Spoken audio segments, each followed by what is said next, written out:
서울의 밤이 발 아래 보석처럼 펼쳐진 최고층 연회장의 고요한 방이었습니다. 거대한 유리창 너머로 한강의 물결이 은빛으로 반짝였고 멀리 남산 꼭대기에 등대 같은 탑이 어둠 속에서 빛나고 있었습니다.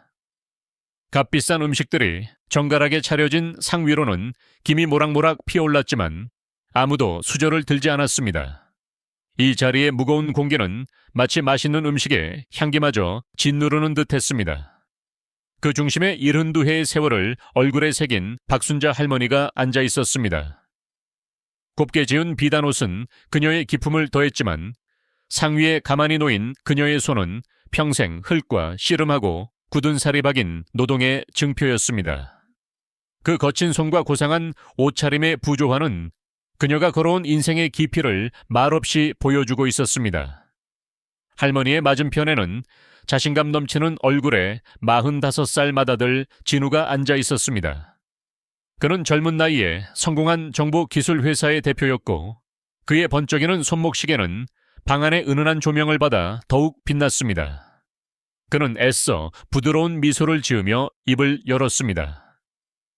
어머니, 드디어 마음 정리를 하셨다니 저희도 마음이 놓입니다. 저희가 어머니를 위해 이 나라에서 가장 좋다는 최고급 요양원을 알아봤습니다. 경치 좋은 곳에서 최고의 보살핌을 받으시며 편안히 여생을 보내실 수 있을 겁니다. 그의 목소리는 꿀처럼 달콤했지만 그 눈빛 속에는 어머니의 안위보다는 복잡한 계산이 번뜩이는 듯했습니다. 그의 옆에 앉은 42살의 딸 미영이 곧바로 말을 받았습니다. 그녀는 누리 소통망에서 완벽한 가정을 꾸리는 현명한 아내이자 어머니의 모습으로 수많은 사람들의 부러움을 사는 유명인이었습니다. 맞아요, 어머니. 이제 아무 걱정 마세요. 어머니의 낡은 집이며 얼마 안 되는 재산 문제는 저희가 알아서 다 깔끔하게 처리해 드릴게요. 그녀는 말을 하면서도 곁에 둔 값비싼 가방의 위치를 고쳐 앉으며 자신의 완벽한 모습이 흐트러지지 않았는지 신경 쓰는 기색이 역력했습니다. 두 자식의 다정한 말들을 들으며 박순자 할머니는 미동도 없이 그들의 얼굴을 꿰뚫어 보듯 바라보았습니다. 할머니의 침묵이 길어지자 진우와 미영의 얼굴에 떠있던 매끄러운 미소에 조금씩 균열이 가기 시작했습니다. 그들은 어머니가 고마워하며 눈물을 흘리거나 적어도 안도하는 모습을 보일 것이라 예상했던 모양입니다. 하지만 할머니의 얼굴에는 그 어떤 감정도 떠오르지 않았습니다. 오직 깊이를 알 수 없는 차분함만이 자리하고 있었습니다. 마침내 할머니는 찻잔을 들어 따뜻한 보리차를 한 모금 마셨습니다. 찻잔을 내려놓는 소리가 유난히 방 안을 크게 울렸습니다. 그리고 그녀는 아주 낮고 조용한, 그러나 그 어떤 고함보다도 무서운 힘이 실린 목소리로 말했습니다. 너희들의 그 깊은 마음에 참으로 고맙구나. 하지만 나는 이미 그 돈을 어떻게 쓸지 내 마음속으로 모두 정했단다. 250억 원, 그 돈 전부를 말이다. 250억 원, 그 숫자가 방 안의 공기를 얼어붙게 만들었습니다. 진우의 입가에 걸려있던 사업가다운 미소는 그대로 굳어버렸고 미영은 자기도 모르게 손에 들고 있던 작은 송골을 상 위에 떨어뜨렸습니다. 쨍그랑하는 날카로운 소리가 두 사람의 머릿속을 하얗게 만들었습니다. 그들은 자신들이 무언가 단단히 잘못 들었다고 생각했습니다. 평생 낡은 쇠부티를 만지던 아버지의 작은 공방이 딸린 총우석의 낡은 집이 어떻게 그런 천문학적인 돈이 될 수 있단 말인가. 두 사람의 얼굴에서 핏기가 사라지고 탐욕과 의심, 그리고 경악이 뒤섞인 표정이 떠올랐습니다. 그 혼란스러운 표정들을 가만히 지켜보던 박순자 할머니의 눈빛이 서늘하게 빛났습니다. 그 눈에는 서울의 야경보다도 더 깊고 차가운 결심이 담겨 있었습니다. 화면이 어두워지며 하얀 글씨가 떠올랐습니다. 한 달 전. 여러분, 안녕하세요. 오늘 들려드릴 이야기는 우리 모두의 마음을 깊이 울릴 것입니다. 이야기를 계속하기 전에 저희 채널을 꼭 구독해 주시고 종 모양 알림을 눌러주시면 새로운 이야기가 올라올 때마다 놓치지 않고 보실 수 있습니다. 그리고 지금 어느 고장에서 이 이야기를 보고 계신지 댓글로 남겨주세요. 얼마나 많은 분들이 저희와 함께하고 계신지 알 수 있도록 말입니다.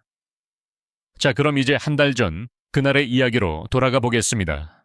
한 달 전 박순자 할머니의 하루는 인천의 한적한 변두리에서 조용히 흘러가고 있었습니다. 그녀가 사는 집은 세월의 흔적을 고스란히 이고 있는 낡은 기와집이었지만 마당 한편에 작은 텃밭과 정갈하게 정리된 장독대는 할머니의 부지런한 손길 덕분에 언제나 깔끔했습니다. 이 집은 단순한 거처가 아니었습니다. 몇 해 전 먼저 세상을 떠난 남편의 숨결이 구석구석 배어있는 삶의 터전이자 그의 평생이 담긴 대장간이기도 했습니다. 남편은 이름난 장인은 아니었지만 쇠를 다루는 솜씨만큼은 누구에게도 뒤지지 않는 사람이었습니다. 할머니는 아침마다 텃밭의 채소를 돌보고 오후에는 남편이 남긴 낡은 연장들을 기름 먹인 헝겊으로 닦아주는 것으로 하루를 보냈습니다. 망치와 집게에 벤 남편의 손때를 어루만질 때면 쇠를 두드리던 둔탁한 소리와 함께 땀 흘리던 그의 모습이 눈앞에 선하게 그려지는 듯했습니다. 그러던 어느 날 오후, 낯선 우편물 하나가 할머니의 조용한 일상을 흔들었습니다. 두툼한 서류 봉투에는 낙원건설이라는 생전 처음 들어보는 회사의 이름이 적혀 있었습니다. 무심코 봉투를 뜯어본 할머니의 눈이 종이 위에 박힌 글자들을 따라가다 한 곳에 멈췄습니다.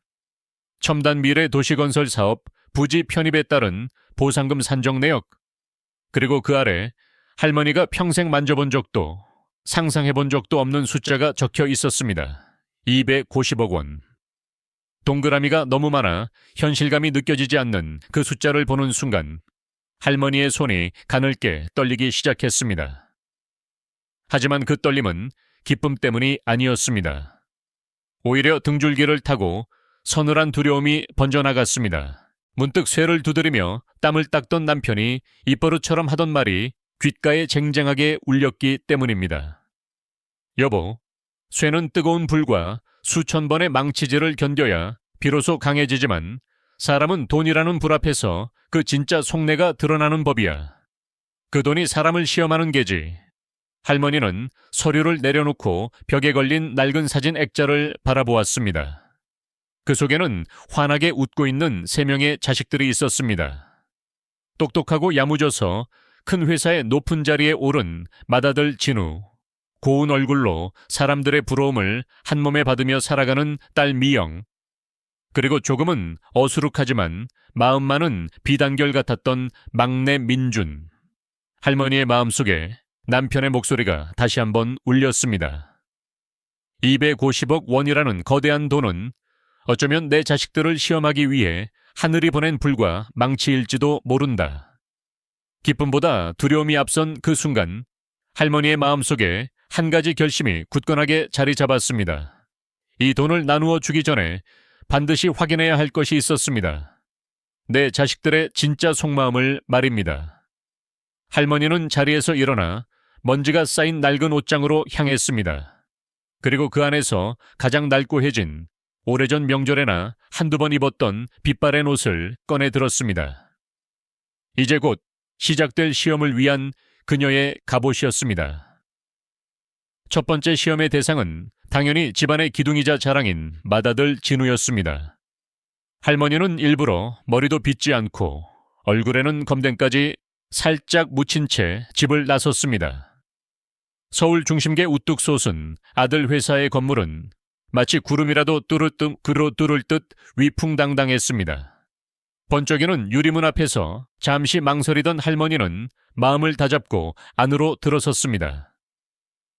깨끗하고 널찍한 1층 접견실의 차가운 대리석 바닥은 그녀의 낡은 신발을 더욱 초라하게 만들었습니다.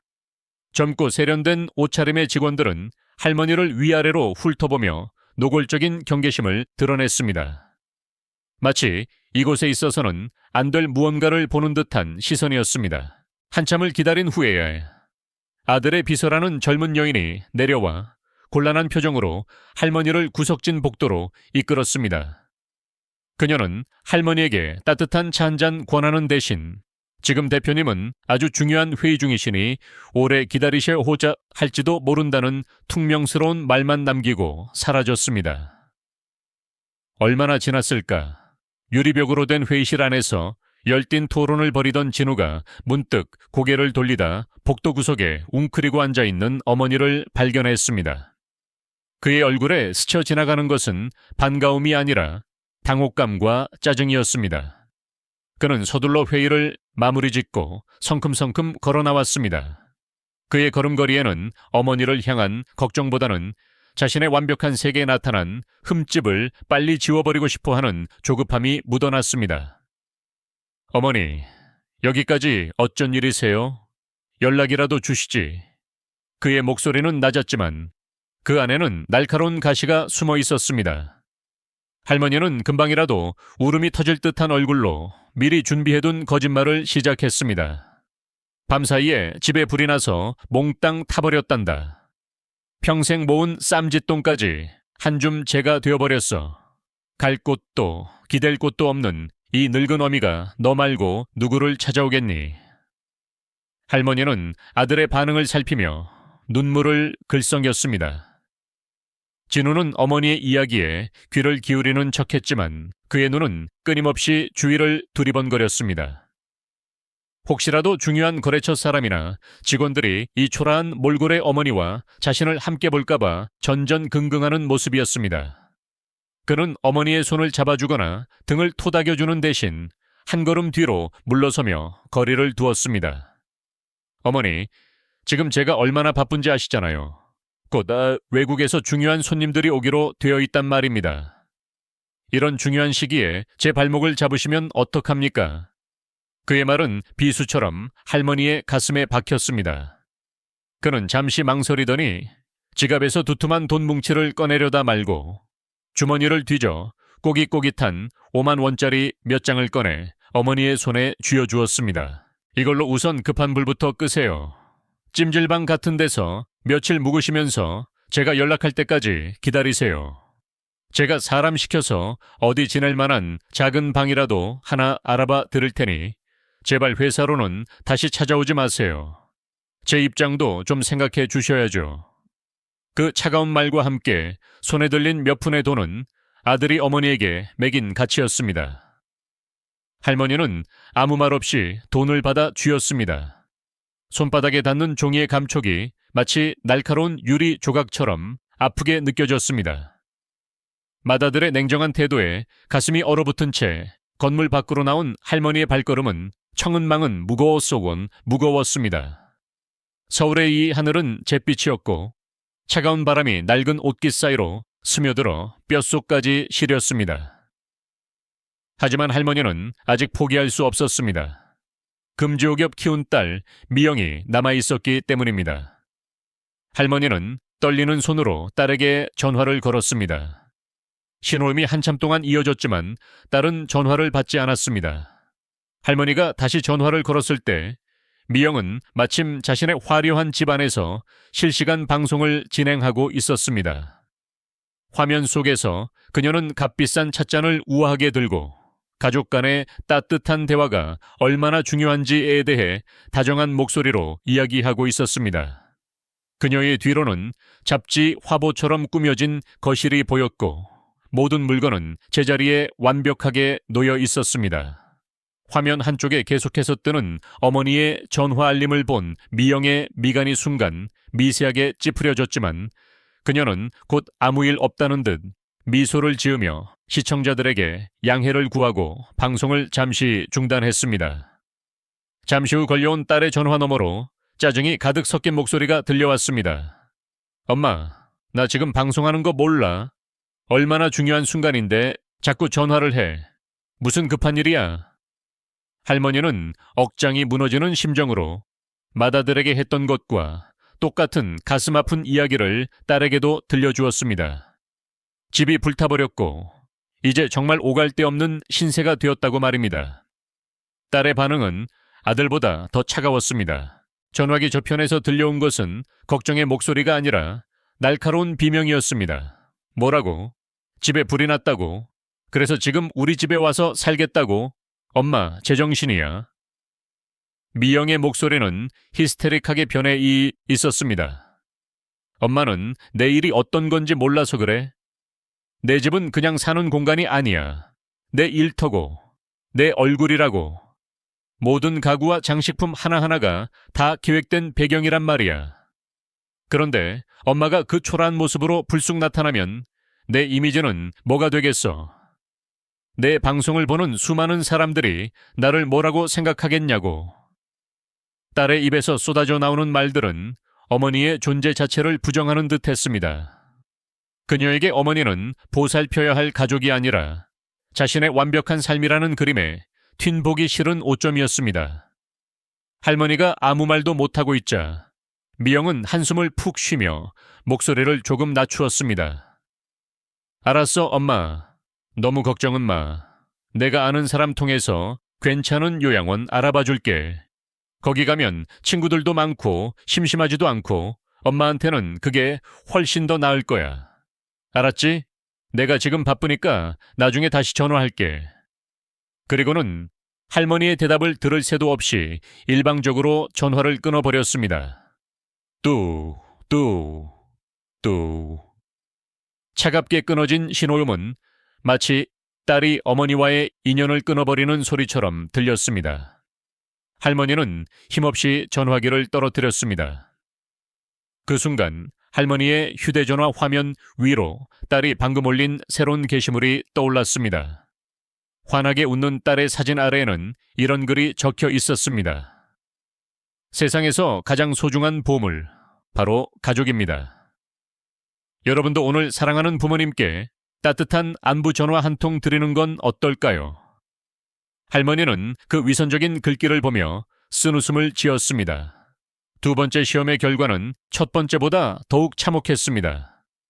맏아들과 딸에게 연달아 버림받은 할머니의 마음은 산산조각이 났습니다. 이제 남은 희망은 오직 막내 아들 민준뿐이었습니다. 하지만 할머니는 민준을 찾아갈 용기가 쉽게 나지 않았습니다. 막내는 어릴 때부터 유난히 마음이 여리고 착했지만 사는 형편이 가장 어려웠기 때문입니다. 배달 일을 하며 하루 벌어 하루 먹고 사는 아들에게 짐이 되고 싶지 않았습니다. 하지만 이 시험을 끝맺기 위해서는, 그리고 마지막 남은 신락 같은 희망이라도 확인하기 위해서는 막내를 찾아가야만 했습니다. 할머니는 해가 저물고 차가운 밤이슬이 내릴 무렵에야 겨우 발걸음을 옮겼습니다. 민준이 사는 곳은 구불구불한 골목길이 미로처럼 얽혀있는 오래된 동네의 작은 새방이었습니다.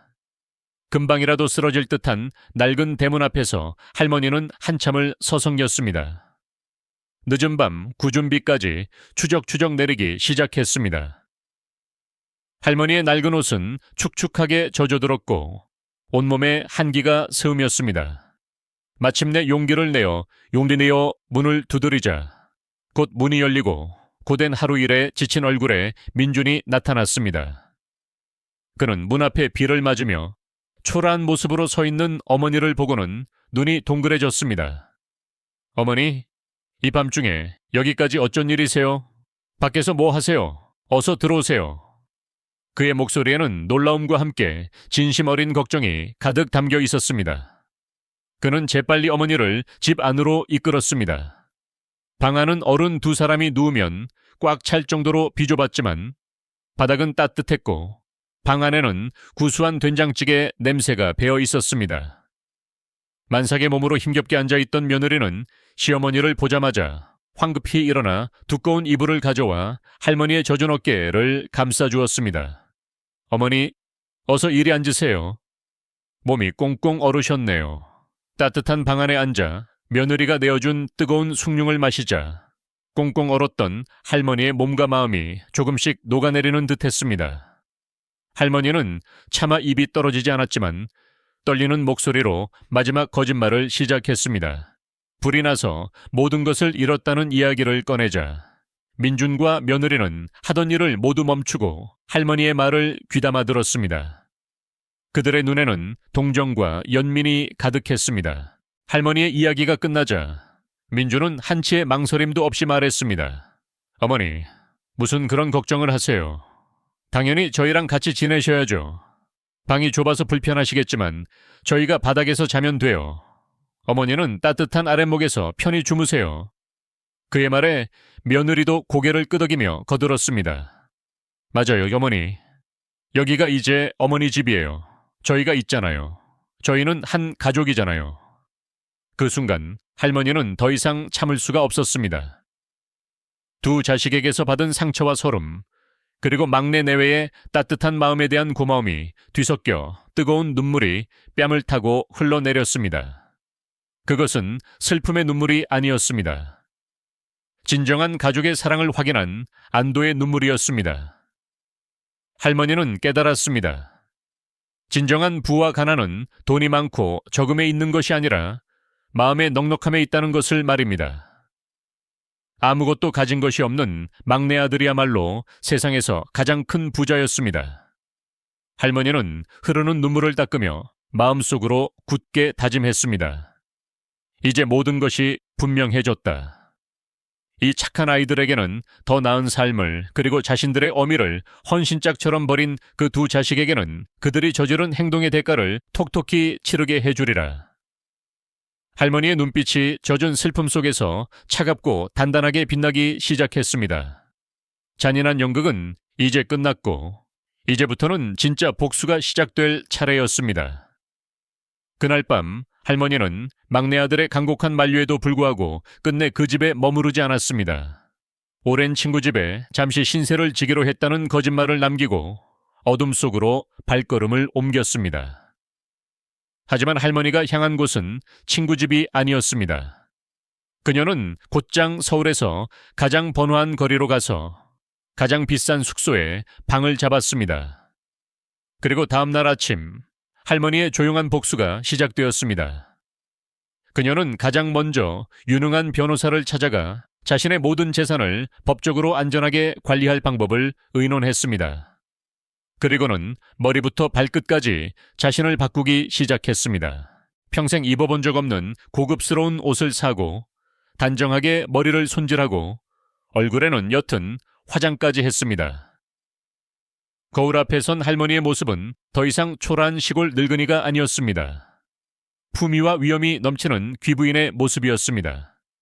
그로부터 며칠 후 맏아들 진우와 딸 미영은 각각 한 통의 서신을 받았습니다. 고급스러운 종이에 정중한 필체로 쓰인 내용은 어머니 박순자 여사께서 주최하는 가족 만찬에 대한 초대장이었습니다. 초대장에는 박순자 여사의 향후 거취 및 재산 상속 문제에 관한 중대 발표라는 문구가 큼지막하게 적혀 있었습니다. 이 초대장을 받은 두 사람의 반응은 똑같았습니다.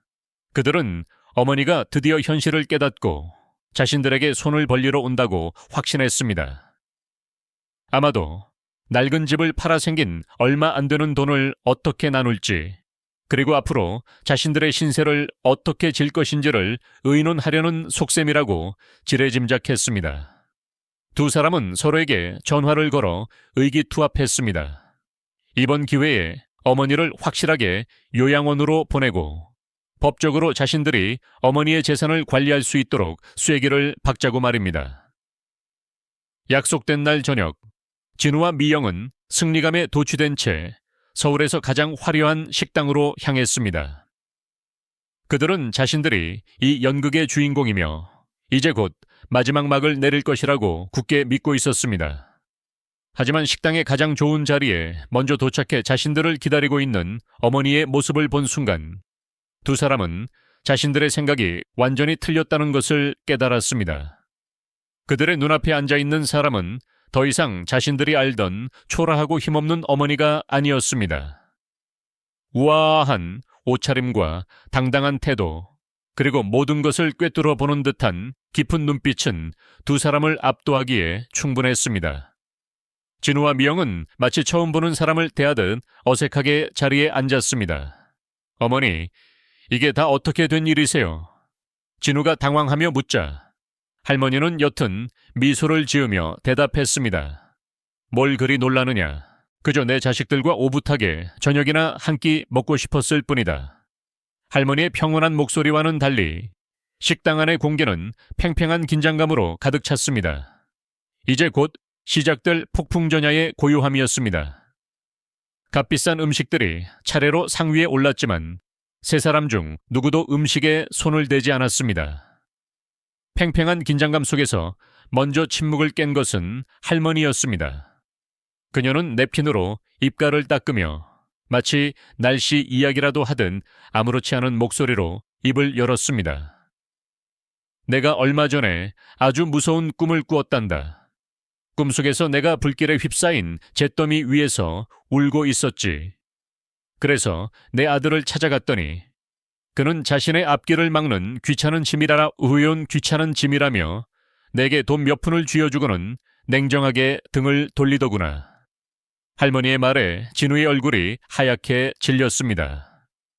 할머니는 아랑곳하지 않고 말을 이었습니다. 그래서 이번에는 내 딸을 찾아갔지. 그랬더니 내 딸은 자신의 고상한 삶에 흠집이 난다며 나를 멀리 외딴 곳으로 보내버릴 궁리만 하더구나. 미영은 고개를 숙인 채 떨리는 손으로 물잔만 만지작거렸습니다. 두 사람은 어머니가 자신들의 속마음을 모두 꿰뚫어 보고 있었다는 사실에 소름이 돋았습니다. 할머니는 두 사람을 번갈아 쳐다보며 목소리에 차가운 힘을 실었습니다. 너희는 가난하고 늙은 어미는 짐짝처럼 취급했지만 만약 그 어미에게 너희가 평생 구경도 못할 큰돈이 있다면 어찌했을까? 그 순간 할머니는 가방에서 서류 한 뭉치를 꺼내 상 위에 던졌습니다.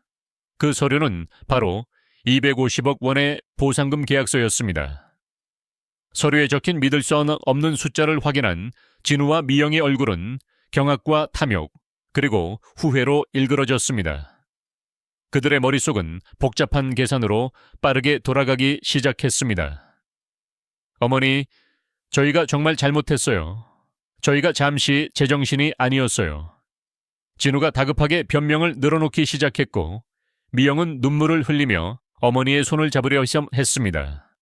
하지만 할머니는 얼음처럼 차가운 손길로 그 손을 뿌리쳤습니다. 너희들의 연극은 이제 끝났다. 이 돈은 너희 아버지가 평생 땀 흘려 지켜온 땅의 대가다. 그리고 나는 이 돈을 가장 가치 있는 곳에 쓰기로 마음먹었다. 할머니는 잠시 말을 멈추고 창밖의 어두운 밤하늘을 바라보았습니다. 나는 너희 아버지의 이름으로 재단을 하나 만들 생각이다. 재능은 있지만 형편이 어려워 꿈을 펼치지 못하는 젊은 대장장이들을 돕는 재단이지. 그리고 그 재단을 책임지고 운영할 사람은 바로 너희 동생 민준이다. 가진 것은 없어도 사람의 도리를 알고 부모를 공경할 줄 아는 내 막내 아들 말이다. 너희에게는 단 한 푼도 돌아가지 않을 것이다. 이것이 너희가 저버린 어미에 대한 벌이자 너희가 무시했던 동생에 대한 보상이다. 할머니의 선언은 사형 선고처럼 차갑고 단호했습니다. 진우는 분노의 차소리를 질렀고 미영은 바닥에 주저앉아 통곡했지만 할머니는 단 한 번도 뒤돌아보지 않고 조용히 자리에서 일어나 식당을 빠져나왔습니다. 그로부터 몇 달 후 따스한 봄볕이 내리쬐는 어느 날 김명철 장인 추모재단의 소박한 개관식이 열렸습니다. 할머니는 환하게 웃는 막내 아들 내외와 갓 태어난 손주를 품에 안고 행사를 지켜보았습니다. 그녀의 얼굴에는 깊은 평온함과 행복이 가득했습니다. 재단은 벌써 여러 명의 젊은이들에게 새로운 희망을 선물했고 남편이 평생 쇠를 두드리던 낡은 대장간은 이제 젊은이들의 꿈과 열정으로 가득 찬 새로운 공간으로 다시 태어났습니다. 할머니는 작은 망치를 든 어린 손주의 손을 잡아주며 생각했습니다. 진정한 유산은 돈이나 재물이 아니라 사람의 마음속에 남기는 따뜻한 기억과 가치라는 것을 말입니다. 그녀는 돈으로 자식의 마음을 시험했지만 결국 돈보다 소중한 것이 무엇인지를 스스로 깨닫게 된 것입니다. 오늘의 이야기가 여러분의 마음에 깊은 울림을 주었기를 바랍니다. 이야기가 마음에 드셨다면 좋아요와 구독을 꼭 눌러주시고 여러분의 소중한 생각을 댓글로 남겨주세요. 여러분의 응원이 저희에게는 가장 큰 힘이 됩니다.